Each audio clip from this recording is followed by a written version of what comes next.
Budget को लेके तमाम तरह की चर्चाएं चल रही हैं। राहुल गांधी से लेके ममता बनर्जी ने अपनी अलग अलग प्रतिक्रियाएं दी। कुछ लोगों ने कहा कि आज के परिवेश में सबसे उत्तम बजट है, तो वहीं विपक्ष का ये कहना है कि नहीं, बजट तुलनात्मक रूप में सही नहीं है।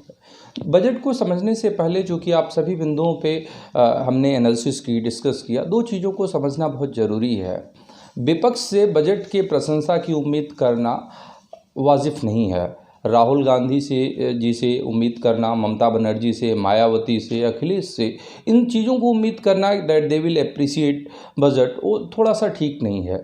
लेकिन कोरोना काल में ऐसे एक आपातकाल के सिचुएशन में अगर देखें, सरकार ने एक बड़ा नपा-तुला बजट लिया है। वो नपा-तुला बजट कई मामलों पे, कई पहलुओं पे खरा उतरता है। उदाहरण के तौर पे अगर हम बात करें स्वास्थ्य और चिकित्सा को लेके, जिस तरह से एक न्यू इन्वेंशन किए गए हैं, बजट फंडिंग को प्रयोग किया गया है। इसके अलावा जो 4-5 बिंदुओं पे कंस्ट्रक्शन, जिससे रोजगार पैदा किए जा सके, वो सड़क निर्माण हो या उससे रिलेटेड और तमाम पहलुओं पे जिस पे सरकार ने काम किया है, that is really an appreciable statement by government. दूसरी एक सबसे बड़ी चीज़ें ये है कि मेक इन इंडिया के कॉन्सेप्ट पे कहीं ना कहीं रोज़गार उत्पन्न करने के लिए कुछ और मुद्दों पे पहल की जा सकती थी, पड़ताल की जा सकती थी, लेकिन कुछ तो मजबूरियां रही होंगी, शायद सरकार इस वजह से न कर पाए। एक सबसे बड़ी चीज़ें जो हम बात करते हैं, सरकार अपने हिस्सेदारी, वो पीएसयू की बात करें, इंश्योरेंस सेक्टर की बात करें, हिस्सेदारी को डाइल्यूट करने की बात या कहीं ना कहीं बेचने की बात अगर कर रही है, मुझे लगता है कि यह एक अच्छा पहल है। अगर देखें, तमाम पीएसयू बैंकों की हालत बद से बदतर हो गई है।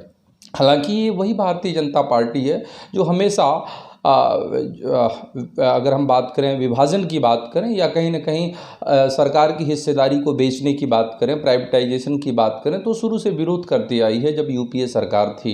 लेकिन आज मजबूरन, चूँकि एक कहीं ना कहीं देखेंगे, सरकारी राजकोष का घाटा एक बड़ा चैलेंज है, बड़ी चुनौती है, उसके लिए कई अलग अलग तरीके से इस पे सरकार काम कर रही है। लेकिन यह एक उचित कदम है, क्योंकि पीएसयू जैसे बैंकों की स्थिति दिन प्रतिदिन बदतर होना, वहाँ पे उनको कोई जो है एक उचित रोड मैप नहीं होना, that how they will deal with the cope up, जो उनकी चीज़ें हो रही, तो मुझे लगता है सरकार की एक अच्छी पहल है।